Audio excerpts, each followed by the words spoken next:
Welcome in Food for Thought. And today I am welcoming actual EM. Hi. Hi, Carol. Hi, everyone. So I would like to introduce EM. She is the most amazing person I ever met on Discord, and I met many people. We had encounter in summer of 2020 on Lex Friedman Discord server. I was speaking publicly about some stories and the theater performances that I had done. And in one of them would be Three Sisters by, which I said some other author, and the M DM'd me and said, like, listen, Three Sister was written by another author. Which one was that? Chekhov. Yes, by Chekhov. Instead of telling to me this publicly in order to put me down in front of everybody, including Lex, she just DM'd me. I said, like, please correct yourself. It's actually by Chekhov. And yeah, I thought that tells me a lot about the human being, actually. When you don't go out after somebody publicly, where you actually hold hand and do it privately and not kind of have this mindset of destroy somebody and like show them in the worst light, thereby making yourself look better. Yeah, we became friends. We spoke every day, and EM learned to draw right in front of me. Under Kara's guidance, that's true. During the 2020 pandemic. Yes, during 2020 pandemic, And learn, actually, it's a strong word. I attempted to draw. well, like here is her work behind me and behind her wall. So yeah, and the sad truth, in 2022, on the 24th of February, our friendship took a turn. Of course, I'm Ukrainian, and even though she does have Ukrainian roots, she is Russian, and that thing that happened outside of our influence and outside of our participation was really destroying force somehow, at least at the beginning of war. I remember in the first 2 weeks, I did not want to talk to Ian, even though she tried to reach out and comfort me and tell me that it's not, it doesn't influence our friendship. It did on my side, because I could not stop seeing the news, and I could not stop seeing people from Russia as invaders, as the bad people. And of course, my friend of 2 years, one of them for some reason. And yeah, so this food for thought is about that. I wanted to ask you, how was it for you to receive those news, actually?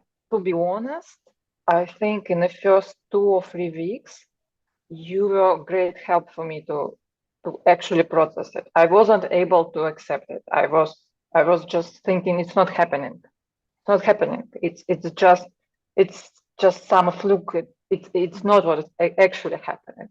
And I couldn't accept this reality. And you were there, even though you're saying that you couldn't talk to me, but you actually talked to me, and it wasn't much less than usual. Maybe it was very hard for you, but you never showed it. And somehow I felt your strength. a lot of strength, and you helped me to process it and actually start thinking in a different way. It affected my family personally because those areas were immediately occupied. And in the first weeks of war, my step granddad died.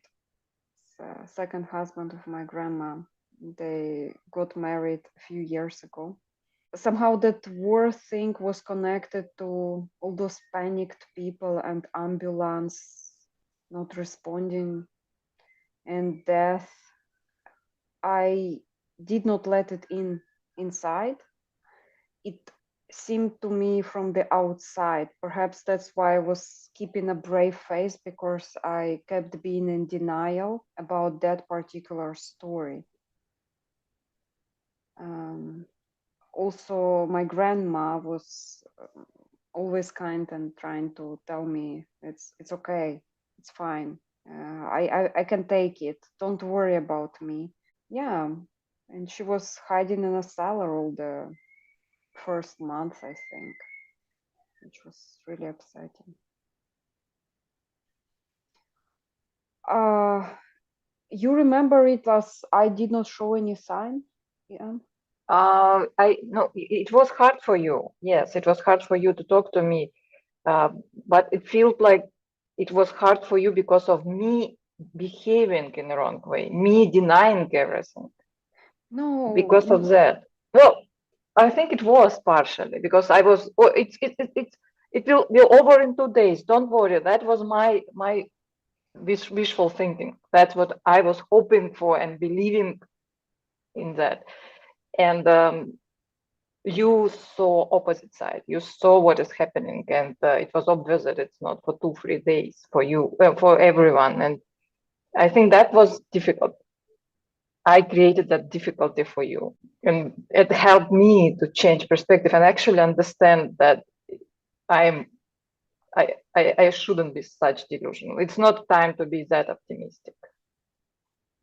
I seen it differently. Like each time you would say that it's not happening, I was understanding how much you care, and that even if I was in denial about the death of my grandfather, you were in denial about the whole thing. Somehow it was the same mechanism. I was relating to you in that way. I was like, oh my god, I wish I would believe that. Unfortunately, the way my life had been, it taught me to keep rose glasses away. It's nice to be optimistic, but I can see what is happening very realistically. And the optimism that I display is actually built on top of it. So I know the truth. I know the harsh reality. And then I will build on top of it, because I need it myself. Yeah, otherwise I would not be able to cope with it. I feel more like everybody is part of that, and we were betrayed by who knows whom, and somehow we all now suffering. I'm reading a book right now, and it has a line. The war is the only purpose of the war to make people suffer. It's not exactly true, but for us, for people like us, it is 100% true, because there are very few people for whom the reason for war is different, but for most of the people, it is only reason. So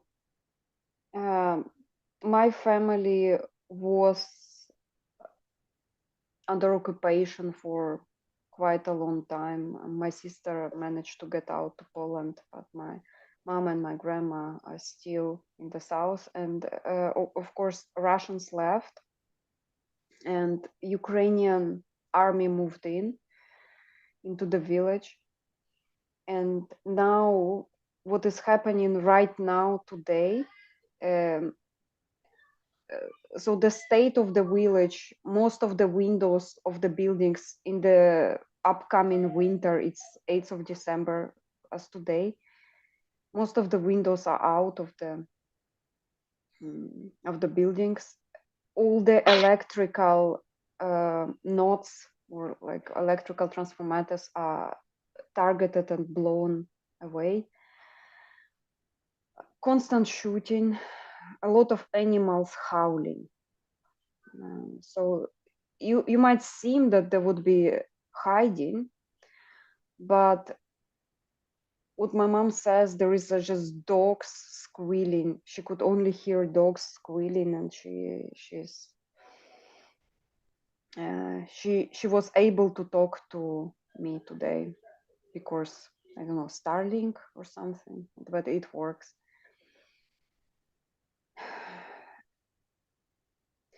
So people who could, they evacuated to the cities, but people who stayed, taking care of elderly or animals, taking care of people who can't leave. Yeah, it's hard. I asked my mom why would not she leave, and she's like, how can I leave all those cats? It's like, yeah, great. It was from the beginning when it just started. I remember that it was everybody was suggesting, "Oh, Kara, you should force your mom to leave." I Everybody was was saying that. saying that multiple times, suggesting some ideas, and that was. I stopped only when I saw that it's actually painful for you because you cannot I can't implement anything. I can't do anything. I asked, I begged my mom to leave, and like she gave me all those reasons why she can't. And yeah, the only thing I can do is to appeal to stop the war. That's it. It's a tiny little drop in the ocean. And I reached out to a lot of semi-famous people to talk.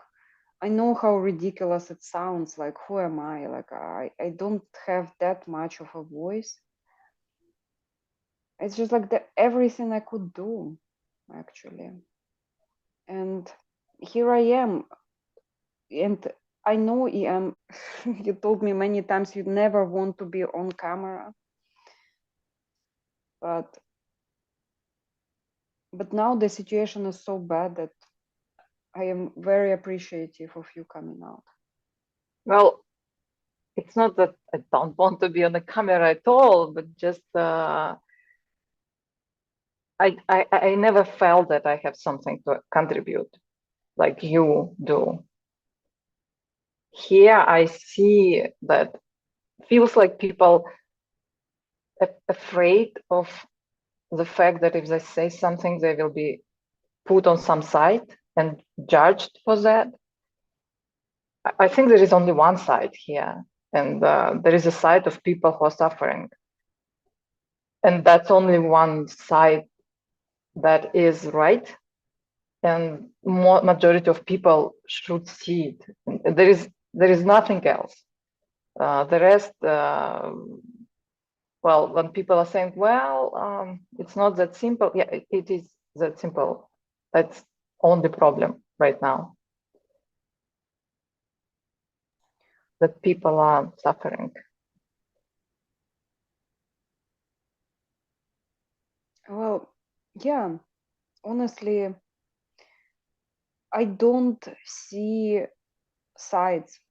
I just see people with different flags when I imagine all this situation. I just like see humans with a banner of one side or the other, and both of those sides are just imaginary as far as I'm concerned. And I guess it's because I'm biased, because I actually do have a family in there. And you're supposed to be on a different side, on specific side, No, based on well-defined side, but you're not. So I don't think you're biased, subjective. You're quite objective, even having the fact that you have biases. And that's, I couldn't stop, how amazing you are in this particular situation. I'm using your strength to actually go through that, because who am I? My family is not at immediate risk, and I'm still crying. I don't know how to help my son to process it, but you do know somehow, and you're helping me to help my family, my son as well. I don't know how you're doing that, but even if you're saying that, always saying that you don't know how to help, you are helping. You're helping to everybody around you. It never feels as enough,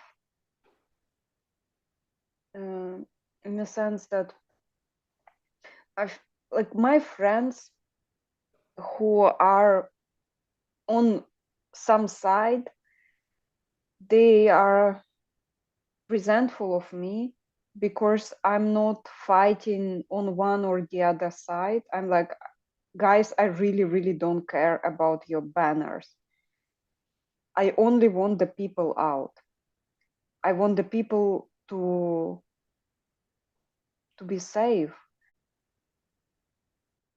I can't imagine what should we do in order for others to heal, let's say, from all of that, because it is very painful. The devastation is huge. My childhood place is destroyed. The place where I was a student is also destroyed. And then the places that I have visited during summer, all of them destroyed. And I see the resentment in people because there is a guilty party or perpetrator. And then there is this generalization comes.